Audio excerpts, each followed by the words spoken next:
En la hora de la verdad, el invitado del día. Presenta Colsubsidio, con todo lo que te mereces.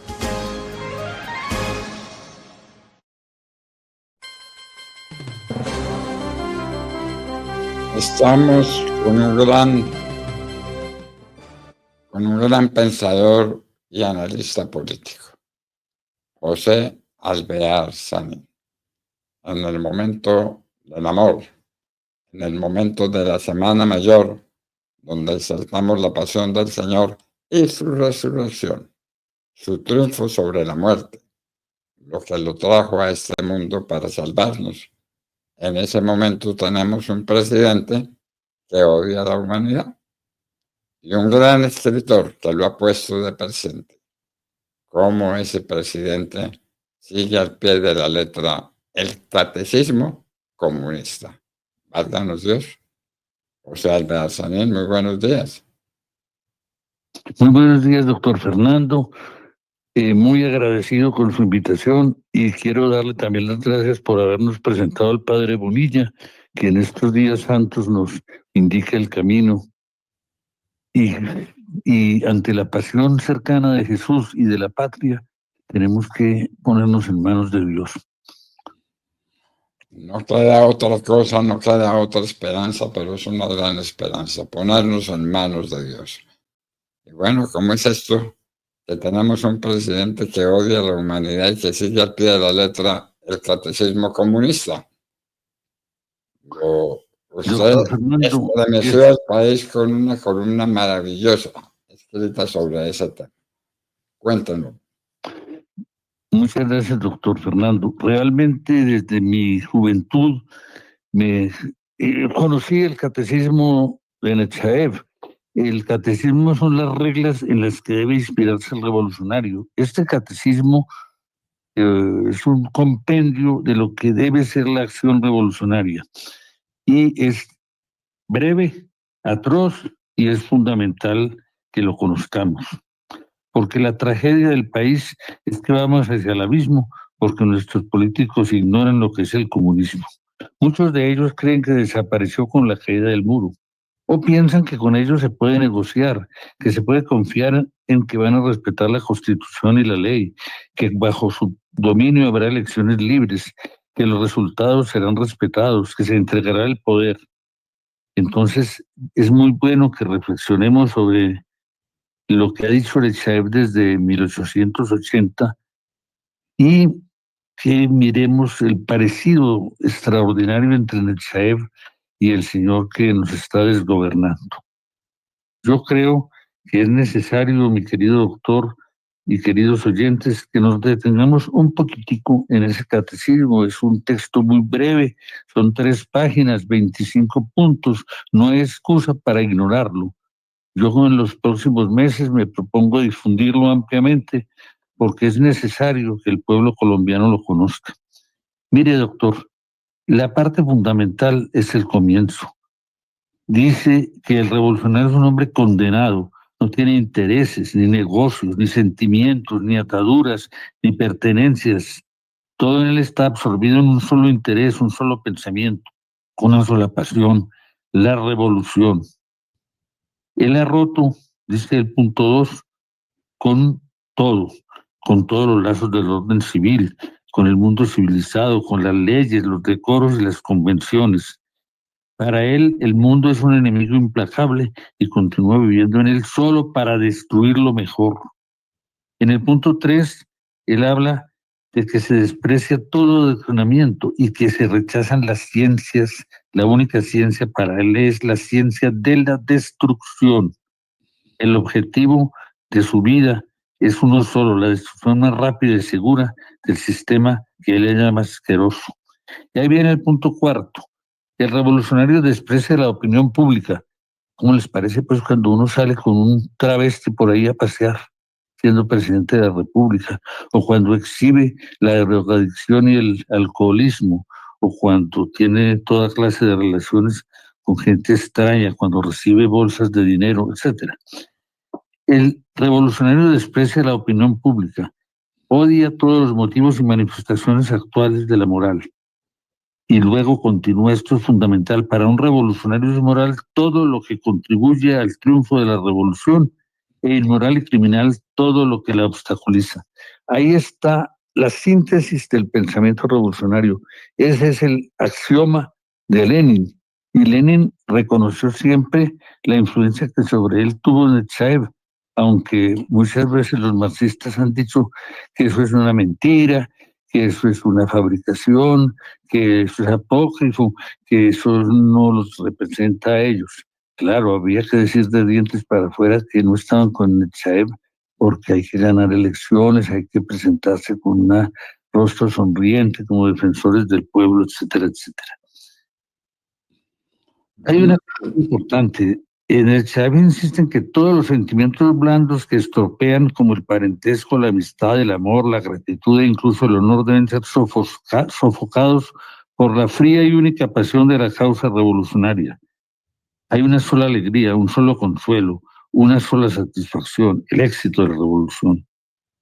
Dice que la naturaleza del revolucionario excluye todo romanticismo, toda sensibilidad, entusiasmo, exaltación. Y luego él habla una cosa terrible, pues, y muy interesante. Es cómo hay 6 categorías de personas en la sociedad que deben ser eliminadas. Y él las establece como una especie de prioridad. Yo no me voy a detener mucho en eso porque es horrible, pero lo estamos viendo. Y también insiste mucho en la fabricación de los idiotas útiles. Para eso el revolucionario solo se introduce en el Estado y en las clases privilegiadas en el mundo civilizado y vive dentro de ellos con el único propósito de su más rápida y completa destrucción. Primero los utiliza y luego los destruye. Y luego dice, lógicamente, que debe poner un grupo de personas bajo su control, tomar todos sus secretos, comprometerlos al máximo, a fin de que la salida les sea imposible y creen confusión dentro del Estado. Estos son los idiotas útiles que los vemos por todas partes. Y él también advierte que se debe guiar siempre al revolucionario por el grado de utilidad que la muerte de los demás pueda producir en favor de la causa revolucionaria. Y así sigue este horror, hablando de que la liberación del pueblo es únicamente posible por medio de una revolución popular totalmente destructiva, que no hay que tener ninguna consideración ni nada con cambios políticos que no sean los que conducen al triunfo de la revolución. Y esta debe estar dirigida contra la nobleza, contra la burocracia, contra el clero, contra el mundo gremial y contra los kulaks, es decir, a los agricultores, y que hay que aliarse, oigan esto, aliarse con el mundo de los bandidos audaces, que son los únicos y verdaderos revolucionarios. Me imagino las FARC, el ELN y todos los que siembran cocaína y toda esta cosa. Y el último punto dice que hay que unir este mundo en una sola fuerza invencible, destructiva, que es el objeto de su organización y de su tarea.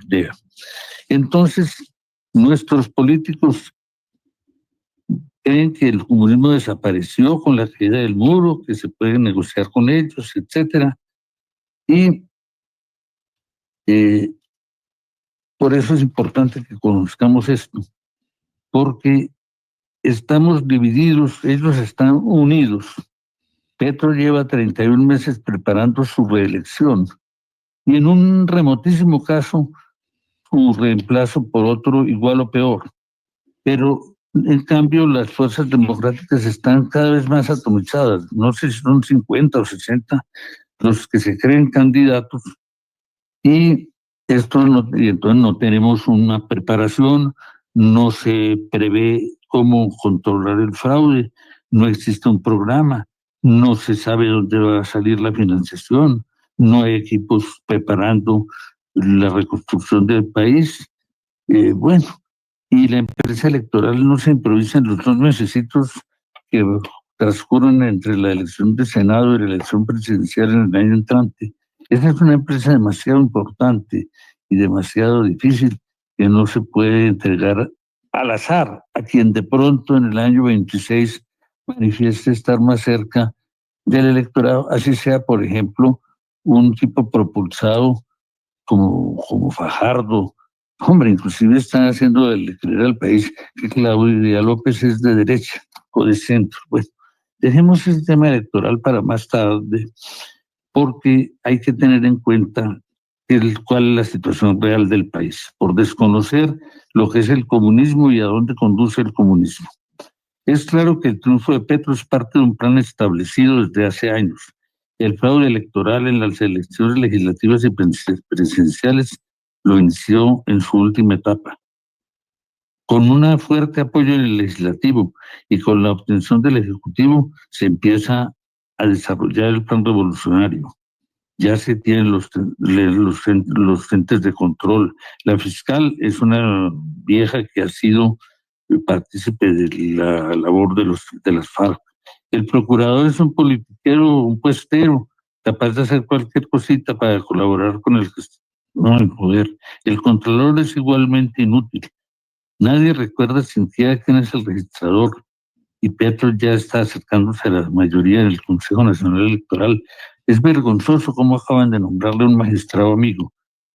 Y en mayo va a tener Petro el control de la la Junta Directiva del Banco de la República cuando salga Lucía Acosta. Y va a completar también probablemente el control de la Corte Constitucional, como nos acaba de contar Mar sobre el candidato que tiene Petro para esa plaza en la Corte. La economía nacional en añicos. Más de la mitad del territorio en poder de las narcoguerrillas y de las bandas criminales. Los cultivos de coca en el máximo histórico. Las fuerzas militares están destruidas. La policía también. Entonces, en esa situación, tenemos que mirar que la estrategia revolucionaria en Colombia no se detiene, que la responsabilidad de los políticos es enorme. En relación a las elecciones que acaban de finalizar en el Ecuador, de pasar en el Ecuador, Fernando Valda advirtió que si desgraciadamente el doctor Noboa perdía las elecciones, era el momento de abandonar el país.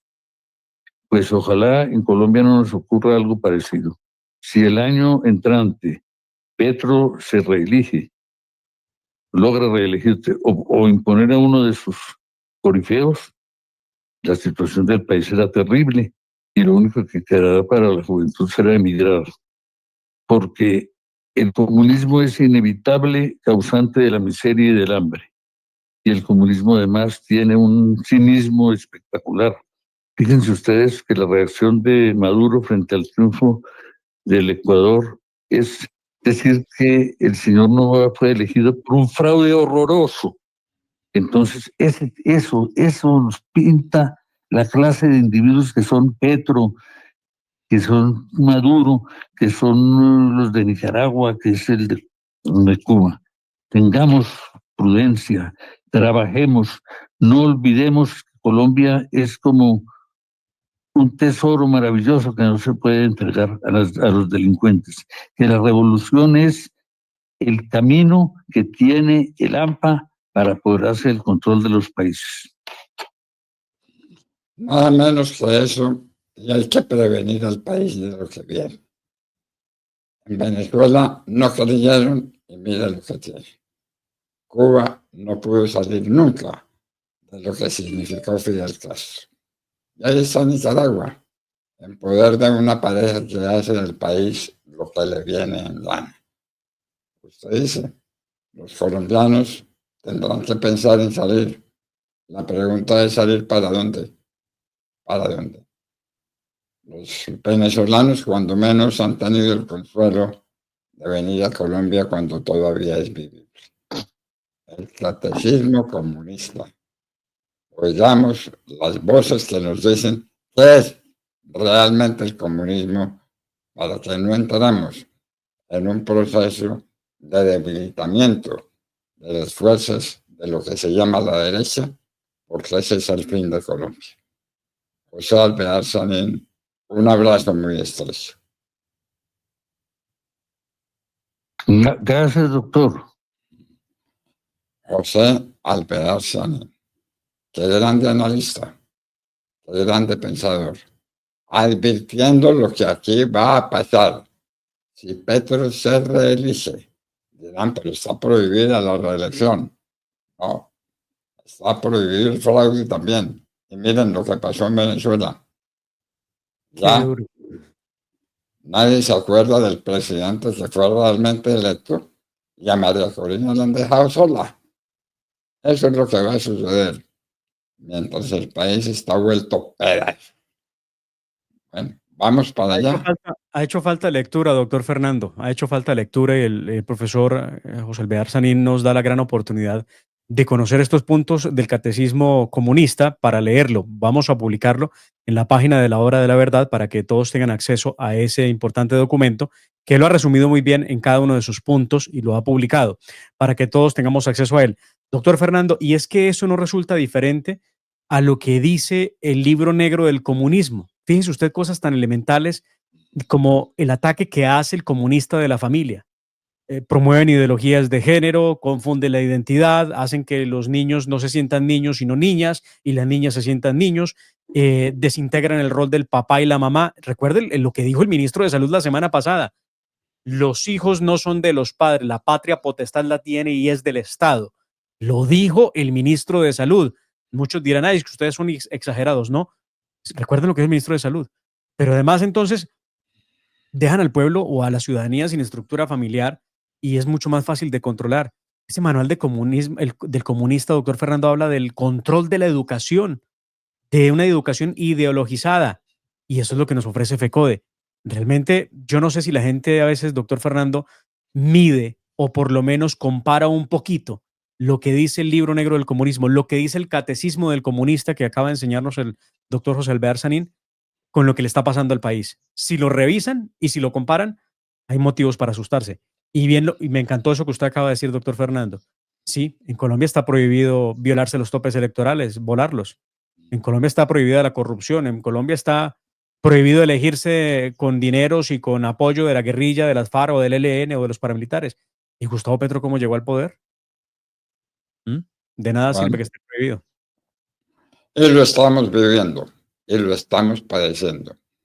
Pero no hay situación, por mala que sea, que no sea susceptible de empeorar. Dámoslo presente. Y vamos a decir algunas palabras con ustedes al oído. Vamos. El mejor mariachi del mundo, el Mariachi Vargas de Tecalitlán, llega al Teatro Colsubsidio junto a la Orquesta Filarmónica de Bogotá para un espectáculo inigualable. El Mariachi Vargas Filarmónico por primera vez en Colombia. Viernes 25 de abril. Boletas en tuboleta.com y taquillas del Teatro Colsubsidio. Juntos lo hacemos posible. Vigilado Supersubsidio.